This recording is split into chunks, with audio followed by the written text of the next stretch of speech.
El presidente Correa, en el decreto 813, reformó el reglamento general a la ley orgánica del servicio público y en ese reglamento incluye que las instituciones del Estado podrán establecer planes de compras de renuncias obligatorias con indemnización. El ministro de Relaciones Laborales, Richard Espinosa, nos acompaña esta mañana. Bienvenido y muchísimas gracias por estar con nosotros. Varios grupos políticos, asambleístas, servidores públicos han denunciado que el decreto es inconstitucional. Primero, hablan del orden jerárquico de la aplicación de las normas, y así lo dijo aquí en contacto directo Miguel García, el presidente de la Federación Nacional de Servidores Públicos. Escuchemos primero lo que él dijo.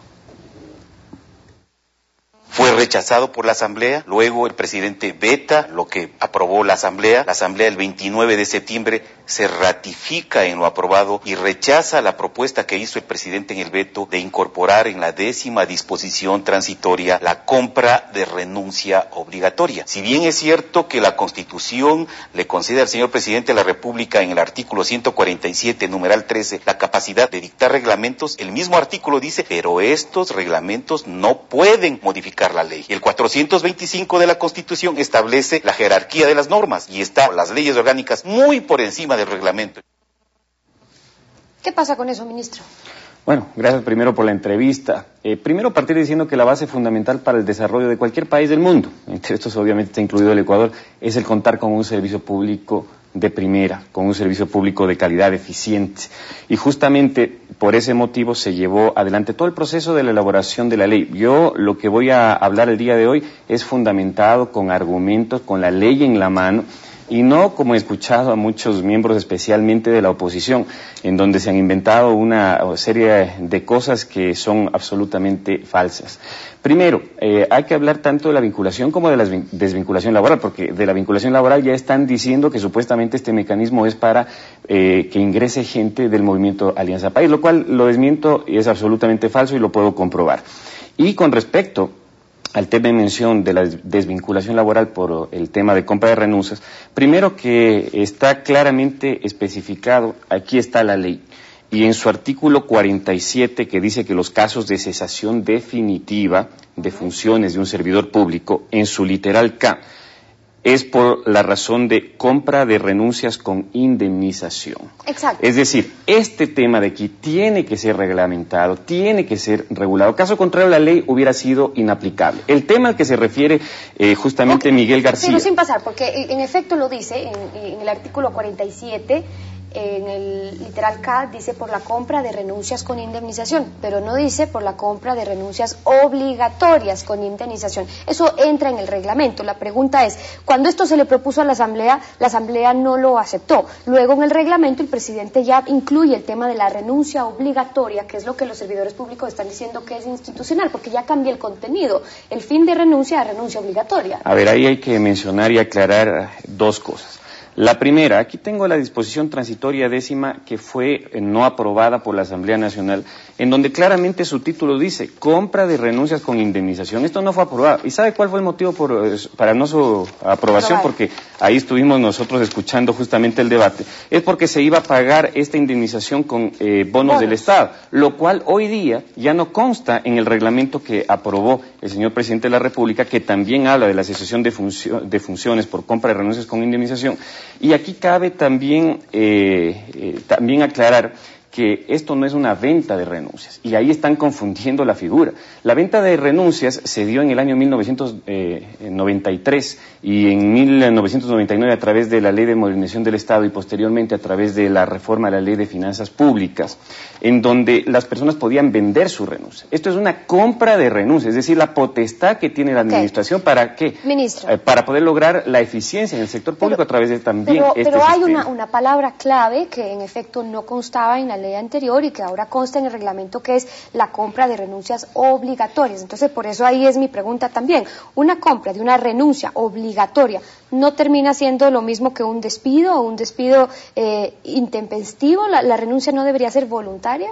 No, porque esto no es una renuncia. es una compra y, como usted lo ha mencionado, con indemnización y no cualquier indemnización. El tope de esta llega a los $40.000, es decir, no es cualquier cosa. Y el objetivo de esto es no desvincular, por supuesto, a los buenos servidores públicos, que ellos tienen que sentirse absolutamente tranquilos, sino básicamente a esos servidores que usted los conoce, yo los conozco, la ciudadanía los conoce y los mismos buenos servidores públicos conocen a esos compañeros de trabajo que obstaculizan los procesos, que están metidos en asuntos medio oscuros, y es a ellos a donde va direccionado todo este tema. Ok, pero no me queda claro, porque al ser de todas maneras una compra de renuncia, como usted bien lo dice, pero una compra de renuncia obligatoria ya no es voluntad de quien decida renunciar, sino es que no tiene por qué ser voluntad, porque es una compra, no es una venta, y ahí tiene que hacerse la diferencia. Pero es una compra de renuncia obligatoria, no hay otra opción, es obligatoria. Pero por supuesto, es la potestad de la administración de comprar la renuncia a una persona, no es si es que la persona dice, bueno, si quiero o no quiero, no, es la potestad que tiene la administración. Ahí es donde dicen los servidores públicos que en el artículo 47 que usted cita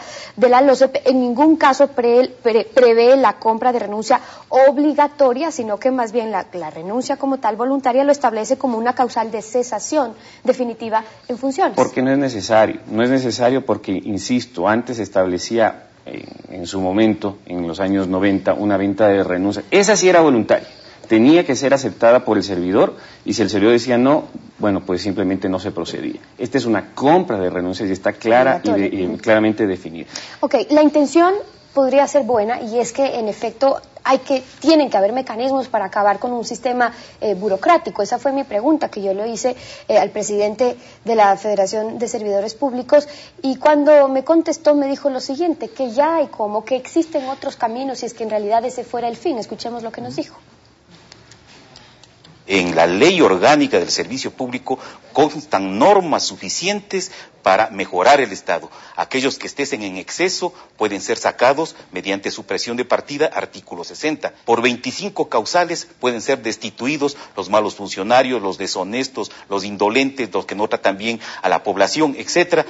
Artículo 48. Todos estamos sometidos anualmente a una evaluación de desempeño, y aquel que no pasa con una nota mínima de 70 es desplazado en aplicación del artículo 80. ¿Cuál es la diferencia con eso, ministro? Mira, tienes varias herramientas y dentro de estas y dentro de lo que se encuentra presupuestado para este año tienes, por ejemplo, el retiro, efectivamente, porque ya has culminado la carrera en el sector público al cumplir 70 años y cumplir con todo lo que disponen las leyes de seguridad social. Eso se lo está aplicando, salieron 500 personas en este primer semestre. Haga una encuesta, el 99% está contento y feliz con este sistema.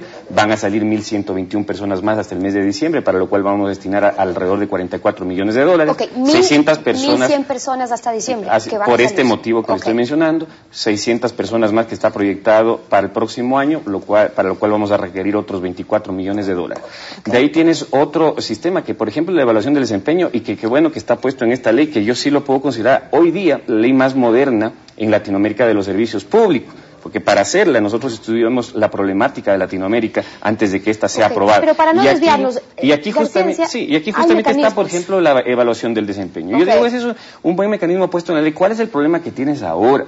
Que este artículo es efectivo en un 100%, ya con un sector público reestructurado, en donde, por ejemplo, la evaluación, ¿quién la hace? Los jefes inmediatos. Entonces existen argollas dentro del sector público que se protegen cada uno. Hay que sacar primero a la gente y luego nos funcionaría la ley y estos mecanismos, pero primero tienen que salir. En un mecanismo, porque tenemos gente que nos obstaculiza definitivamente todo estos problemas. Es la minoría, cierto es, pero hay que aplicar estos mecanismos caso contra. Mira, yo te doy ejemplos claros. En el mismo Ministerio de Relaciones Laborales hemos tenido algunos ejemplos, y tengo ahora un caso en donde una persona no hizo los depósitos correspondientes en el banco. Año 2007 que lo detectamos, va 2008, 9, 10, 11, lo denunciamos, ¿y qué pasó? Nada, a pesar de que está demostrado que se falsificaron los comprobantes de depósito, etcétera. Yo tengo otro caso también por ahí. Es imposible, estamos luchando contra viento y marea. Con ese mecanismo ustedes le pueden obligar simplemente a que se vaya, es la compra con una indemnización justa para aquellos funcionarios ineficientes o malos funcionarios. Ahí está el miedo, ministro, que se quedan ya con la potestad, que según los servidores públicos esto atenta al derecho al trabajo y a la estabilidad laboral, pero de todas maneras ya tendrían esta posibilidad, esta facultad para poder comprar de manera obligatoria una renuncia, y el miedo de los servidores públicos es, ok, que salgan unos y ponemos a otros y llegan los amigos. ¿Por qué el miedo? Porque ya ha pasado, ministro. Correcto, y justamente, y qué bueno que lo menciona, aquí en la ley claramente está establecido, y nosotros a propósito lo pusimos para que se corrija lo que la ley anterior no decía. Aquí claramente en el artículo 47 dice que hoy en día obtener un nombramiento, contratos de servicios ocasionales, nombramiento, contraviniendo las disposiciones expresas de esta ley y su reglamento, es una causal de destitución. Es decir, antes, cuando una persona ingresaba por la ventana, todo quedaba en la impunidad. Supuestamente había que destituir a la máxima autoridad, y ya para ese momento la autoridad había sido cambiada. Hoy día, no solo que hay que destituir a la máxima autoridad, sino a la persona que ingresa por la ventana. Y lo que es más fuerte todavía, que está también puesto en su disposición general 11ª de esta ley, es que tiene que devolver todos los dineros ganados desde su ingreso hasta su destitución la persona que no entró por concurso de méritos y oposición. ¿Qué más pusimos en esta ley? Pusimos que se eliminaban los concursos cerrados.